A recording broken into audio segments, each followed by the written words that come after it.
Hello and welcome to all Shogun 2 and V.O.D Samurai players to this quick announcement video for an upcoming tournament series called the Sakura Spring Championship, which I want to show you here and invite you to. Um, Basically, this tournament series is comprised of 3 individual tournaments. The first one being V.O.D Samurai 1 versus 1 in Avatar mode, the second one being Shogun 2 1 versus 1 in Avatar mode, and the third one being a 2 versus 2 bonus cup, something extra sprinkled in for those players who are already participating in either one of the other 2 cups. Basically, first off, I just want to show you this Steam group, which I'm going to link in the video description. And once you have joined this group, you can just click on the tournament that interests you, basically, or for example, the Shogun 2 1 versus 1 tournament. Then put in your player name like this, your time zone, and voila, you are signed up for the tournament. And here in the registration tab, you can also find the link to the tournament rules, which is hidden here in the discussion tab. So basically, then you go to Shogun 2 1 versus 1 tournament rules, and here you will find in detail everything that is of importance if you want to partake. So I will go over these rules rather quick here. So in general, 1 versus 1 Avatar land battle tournament, kind of self-explanatory. You do need an avatar, and the minimum requirement for participation is a level 6 avatar that you can use for the duration of the tournament.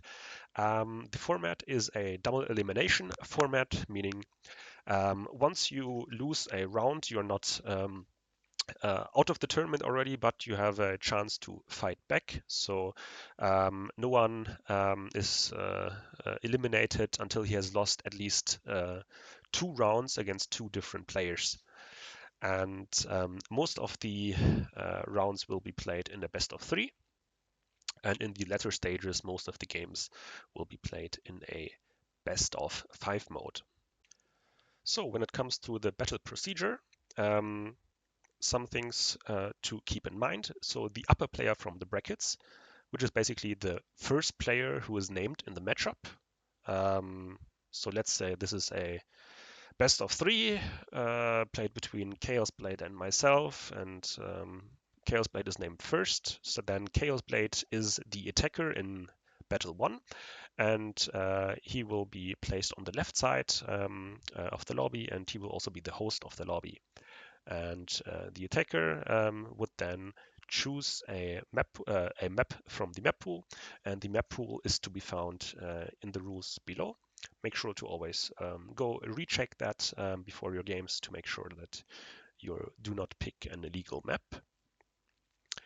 And afterwards, there's also some rules concerning the attacker defender's distinction when it comes to the game itself. So the attacker will have to use at least 1 unit aggressively at all times.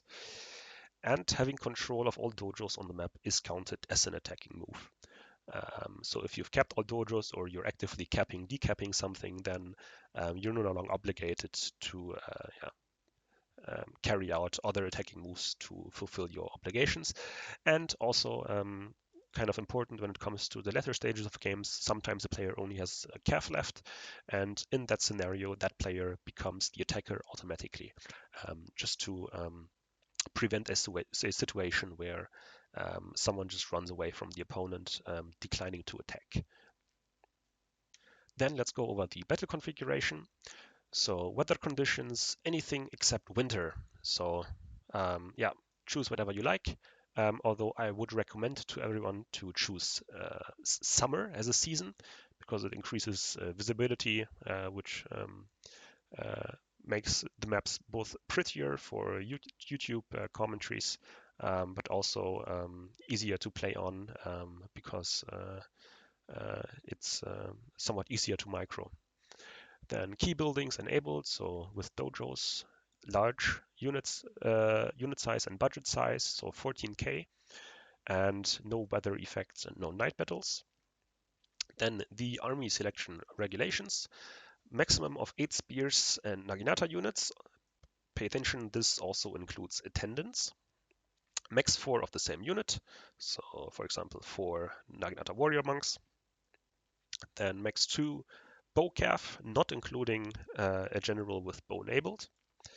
No gun calf, obviously. No artillery, which includes fire rockets. Max 8 calf units, including the general, so it's 7 plus 1. And max 2 elite DLC units per battle. So this is somewhat of a novelty rule, something new that I introduced, just to make things more interesting, because nowadays basically every army contains the same couple units,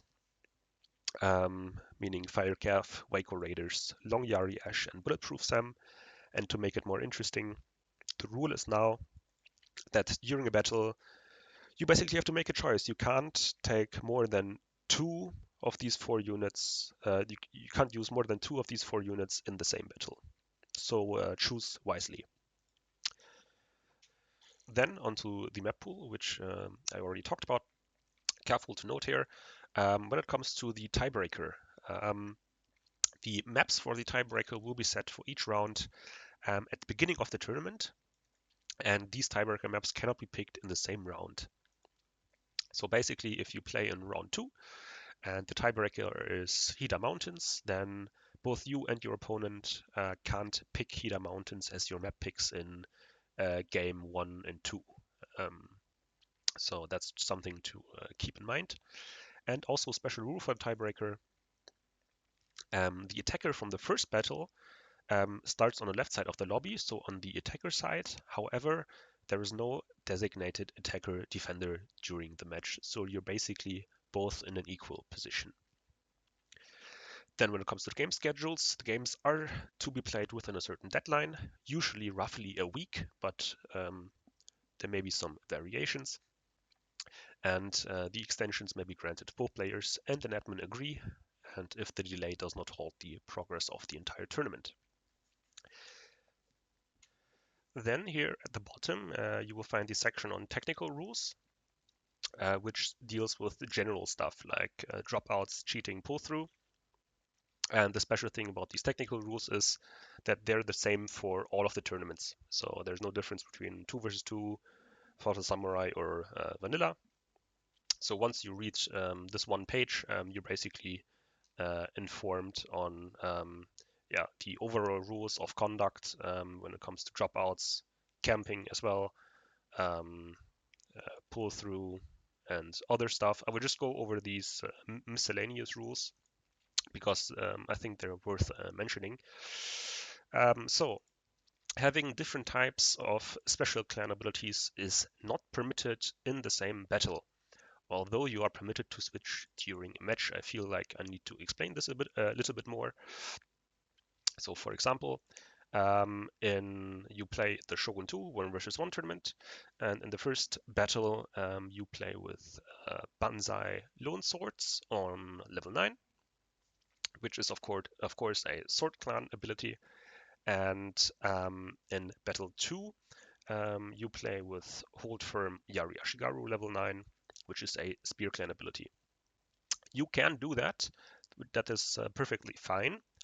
However, make sure that you don't use both of these units in the same battle. Make sure to keep them separated.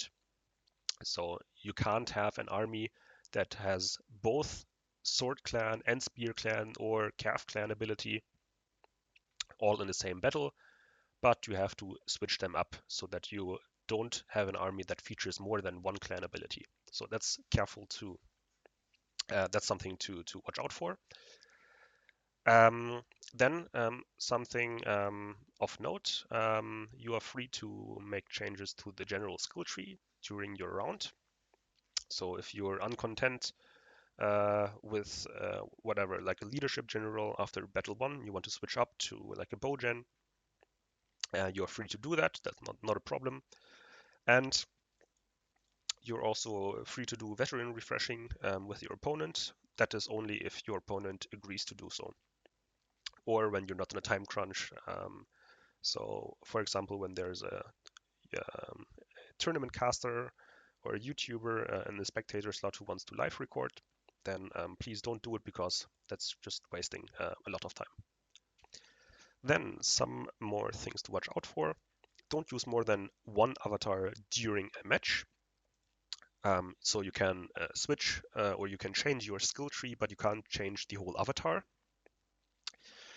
Don't use special clan abilities on level 8 units. So basically Banzai Lone Swords on level 8 or something like that is not allowed because it's a bug exploit. Don't use unobtainable retainers. So retainers that can only be obtained through mods, like the Clausewitz retainer in Fall of the Samurai. Don't use flag color settings that hide the visibility of upgrades. So unicolor flags are not allowed, meaning your opponent has to be able to identify the upgrades on your units through visibility. Don't use depleted veterans, kind of self-explanatory, as well as modding, cheating of unit stats or abilities is prohibited. This is basically just a blank rule in case we forgot to mention some exploits listed here. And it's not allowed to use a roster of multiple Elite DLC units to evade veteran refresh time.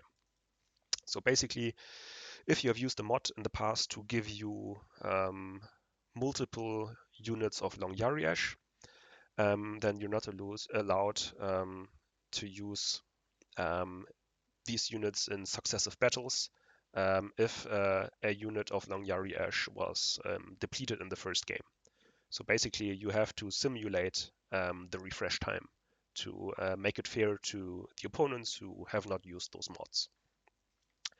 Then, when it comes to documentation, also kind of standard for tournaments, always save your replays, no matter if won or lost, and please upload them to the Discord server linked here and also linked here in the landing page for the tournament group. Yeah, I mean, that's basically it. If there are any questions on these technical rules, especially concerning these first paragraph that I skipped here, feel free to contact me. And yeah, I think that's kind of it for now. Of course, what I still need to do is show you the rules for Fall of the Samurai and the 2 versus 2 tournament. Basically, the format is identical to Shogun 2, except for the army selection rules, which is obviously different.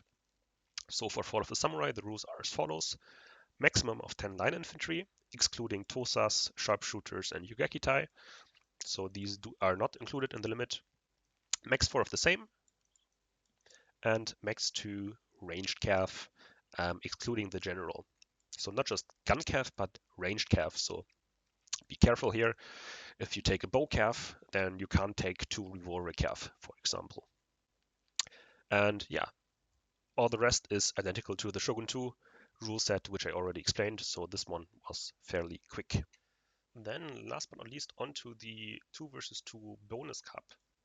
So why is it called a bonus cup? Basically because it is not a standalone format, but instead a tournament open to those players who play in at least one of the other 2 1 versus 1 tournaments. And this is in mixed format, so each team will have 1 Fall of the Samurai player and 1 Shogun 2 player. Although these do not have to be dedicated players, as they are allowed to switch in between rounds. So the procedures of the battles are very similar to the 1 versus 1 tournaments, and the only difference being that before each round, so say Team A versus Team B plays in round 1 in a best of 3, then both teams have to communicate to each other before the start of that round who is going to play as V.O.Ds and who is going to play as Shogun 2, and they have to stick to that combination for that best of 3. And only afterwards, when they get new opponents, are they allowed to switch it around again and maybe swap between V.O.Ds and Shogun 2. So that's something to keep in mind. Otherwise, everything is very similar to the 1 versus 1 rules. And only thing worth going over is the army selection once again. So there are team rules for both players combined, which are max 14 cav combined, including the generals, max 4 ranged cav combined, not including the generals. So bow cav or gun, bow general or gun general are not included here. And max 12 spears and Naginata units combined. Then there are also individual rules for the 1 Shogun 2 player in each team, max 8 spear Naginata units, max 4 of the same, and max 8 cav units, including the general. And there are individual rules for the FOTS player, max 10 9 infantry, max 4 of the same, and max 2 ranged cav. So this is basically the same individual rule set as for the 1 versus 1 tournament. Yeah, everything else pretty much the same and self-explanatory. And if you have any questions about these rules, feel free to contact me either on Steam, Discord, or here on YouTube. And yeah, I hope many of you will sign up, and we're going to have a great couple of tournaments. Thank you for watching.